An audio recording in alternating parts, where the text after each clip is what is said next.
கல்யாணத்தை பத்தி வாழ்ந்து பார்த்தா மட்டும்தான் ஐயா தெரியும். அது சரி, உங்களுக்குலாம் ஒன்றும் தெரியாதுமா. ஒரே ஒரு செய்தி சொல்றேன் கேளுங்க. பொண்டாட்டிட்ட பேசுறங்கிறதே ஒரு பெரிய கலை. முந்தா நாள் எங்க வீட்டுக்குள்ள நான் 9 ரொம்ப பேர் பாதிக்கப்பட்டிருக்காங்க ஐயா. முந்தா நாள் ராத்திரி 9:30 மணிக்கு நான் வெளியூர்ல நிகழ்ச்சியை முடிச்சுட்டு வீட்டுக்கு போறேன். எங்க வீட்டுல டிவியை பார்த்தபடியே உட்கார்ந்துருந்தா.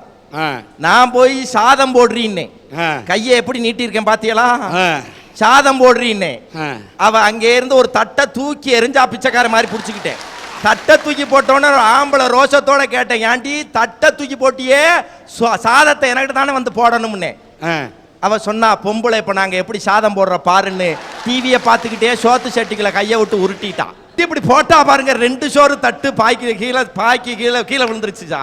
நீங்க கேட்ச் பிடிக்கிறதுல கரெக்டா இருந்திருக்கணும்ல ஐயா. அப்படி சாதத்தை போட்ட உடனே என் ரோசம், ஆம்பளை இல்ல, சாதத்தை போட்டி அடி அங்க இருந்து எப்படி சாம்பாரா போடுவான்னு கேட்டேன். என் வீட்டுக்காரி சொன்னா, சாதம் தூக்கி போட்டவளுக்கு சாம்பார் போட தெரியாதா, பாரியா டிவியை பார்த்துக்கிட்டே உனக்கு சாம்பார் ஊத்துறேன்னா இங்க வந்து தானே ஊத்துவேன், அங்கே இருந்து எப்படி ஊத்துவாயின்னு. அதுக்கு அவ சொன்னா, அங்கே இருந்தபடி பாரியா எப்படி சாம்பார் ஊத்துறேன்னு ஒரு பிளாஸ்டிக் பையில சாம்பாரை ஊத்தி கட்டினா. ஐயா கட்டினா.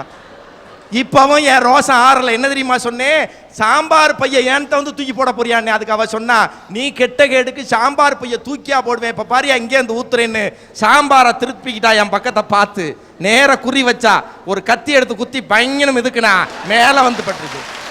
இந்த அம்மாவுக்கு என்னையா தெரியும், பச்சை சிசு. மன்னிக்கணும், எனக்கு ஒரு விஷயம் புரிஞ்சிருச்சு. இனிமேலுக்கு இந்த சாதம் போடுற மேட்ரு, இந்த குழம்பு ஊத்துற இந்த மாதிரி சமாச்சாரத்தெல்லாம் சொன்னீங்கன்னா இனிமே பல பேருக்கு இது கற்றுக் கொடுக்குற மாதிரி ஆயிடும். தப்பாயிட போது நீ உட்காந்துரு. ஐயா, பிறந்தவுடன் நமக்கு கிடைக்கும் தாயிடம் தாளாட்டு, அது நமக்கு புரியாது. இறக்கும் போது நமக்கு கிடைக்கும் பிள்ளையிடம் நீராட்டு, அது நமக்கு தெரியாது. ஆனா இந்த தாளாட்டுக்கும் நீராட்டுக்கும் இடையிலே இந்த மக்கள் சமுதாயத்திடமிருந்து கிடைக்குதே பாராட்டு. அந்த பாராட்டை பெற்றுத்தரவங்க தான் ஆசிரியர்கள். ஓகே, பாராட்டு மட்டும் ஆசிரியர் கொடுக்கறது இல்லையா, சில சமயத்துல திட்டுவாங்க, சில சமயம் தலையில கொட்டுவாங்க, சில சமயத்துல அடிப்பாங்க, சில சமயத்துல உதைப்பாங்க. இதெல்லாம் எதுக்கு ஆசிரியர் கொடுக்கறாங்க தெரியுமா? நம்ம நல்லா இருக்கணுங்கிற காத்தாயா கொடுக்கறாங்க. சரி, ஒண்ணு இல்லைங்க. 4வது படிக்கிற போது எனக்கு வீட்டு பாடம் எழுதணும்னா ரொம்ப பிடிக்காது, எப்பவுமே எழுத மாட்டேன். ராமலிங்க வாத்தியார்னு ஒரு வாத்தியார் எங்க எலிமெண்டரி ஸ்கூல்ல இருந்தாரு. அவர் ஒரு நாள் கூப்பிட்டு 10-50 பேர் பசங்க இருக்கிற போது என்னை கூப்பிட்டு அடிச்சிட்டாரு.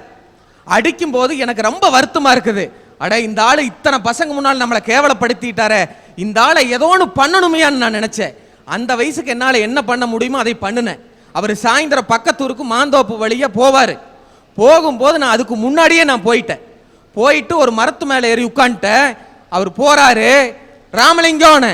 அவர் திரும்பி பார்த்தாரு, போயிட்டாரு. ஒரு 2 எட்டு மறுபடியும் டே ராமலிங்கம் திரும்பி பார்த்தாரு, போயிட்டாரு. போடா ராமலிங்கம். அவர் கம்முன்னு போயிட்டாரு. மறுநாள் காலையில் வகுப்புக்கு வந்தாரு. வந்துடனே முதல் பீரியடு பசங்களை எல்லாம் பீட்டிக்கு போய் விளையாடுங்க பண்ணிட்டாரு.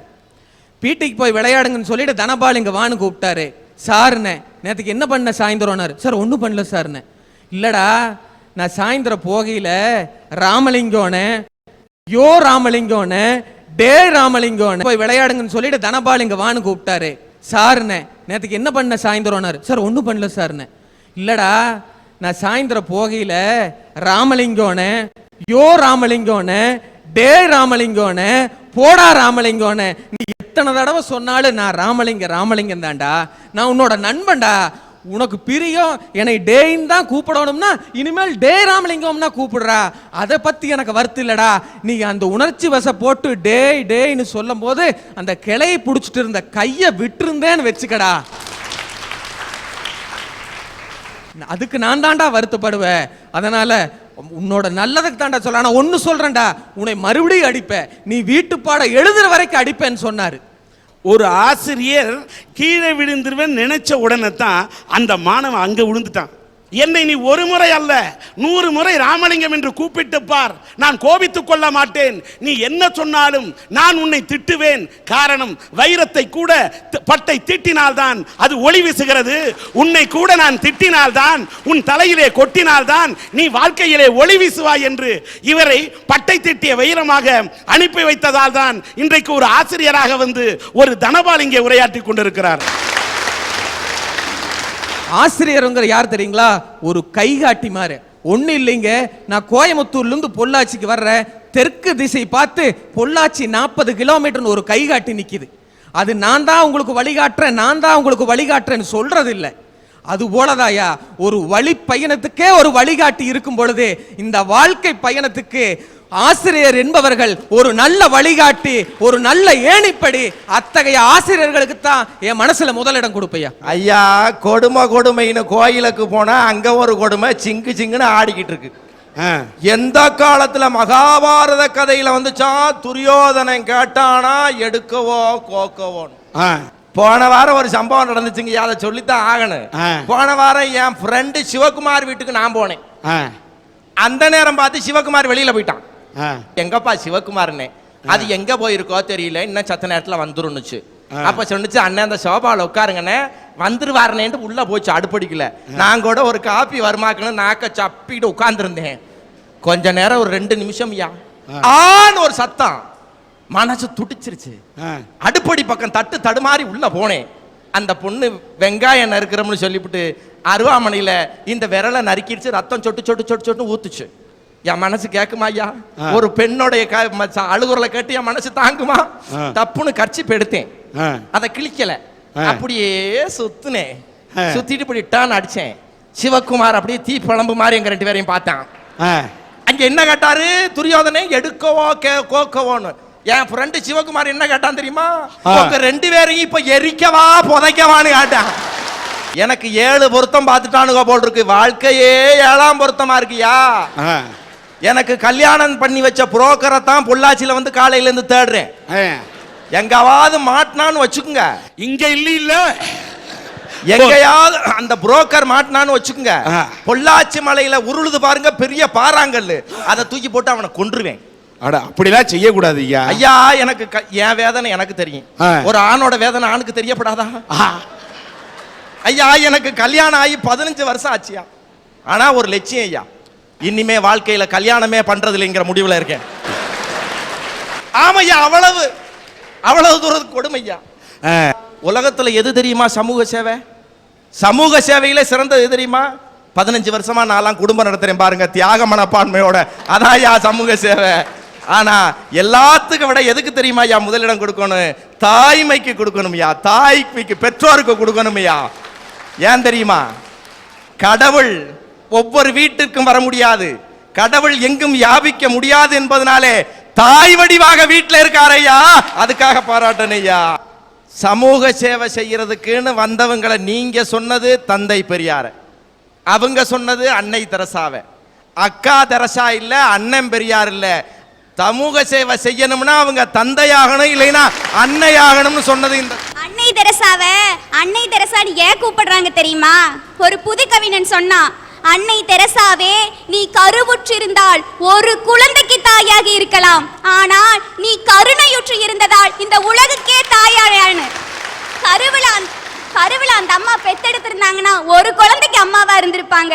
மனசுல கருணையை வளர்த்துக்கிட்டதால தாங்க இந்த உலகத்துக்கே தாயானாங்க. அதனாலதான் அவங்கள அன்னை தெரசான்னு கூப்பிட்டாங்க.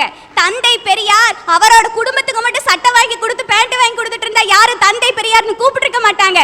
எல்லாத்துக்கும் சட்டை போட வச்சாருல்ல, அதனாலதான் தந்தை பெரியார்னு கூப்பிட்டாங்க. சொன்னதுல நான் நன்றி சொல்றேன். ஏன்னா அம்மாவும் அப்பாவும் அவ்வளவு உயிருக்கு உயிரான வார்த்தை. வேற எந்த உறவுகளுக்கும் அப்படிலாம் இல்ல. தாய் சொன்னதை மட்டும் யாரும் தட்டாம இருந்திருந்தா வாழ்க்கையில பெரிய ஆள் ஆகலாம். தாய் என்ன சொல்லி கொடுக்குறா? தலைவாரி பூச்சூடி உன்னை பாடசாலைக்கு போ என்று சொன்னாலே அன்னைன்னு ஒரு பாட்டு தலைவார சொல்லி கொடுக்குறா தாய். அதிலே கலாச்சாரத்தை வைக்கிறாயா. ஒரு பெண் நேர் வகுடு எடுக்கணும்னு சொல்லி கொடுத்தவ தாய். ஏன் நேர் வகுடு எடுக்க சொன்னா தெரியுமா? சமமா வகுடு எடுத்தா இடதுபுறம் என்பது தாய் வீடு, வலதுபுறம் என்பது புகுந்த வீடு, இரண்டையும் தமிழச்சியும் தமிழனும் சமமாக பார்க்க வேண்டும் என்பதனால சொன்னாயா. என்ன பெத்த ராசான்னு பிள்ளைய தூக்கி கொஞ்சிறாளே ஆத்தாகாரி, அது சரியான வார்த்தையா?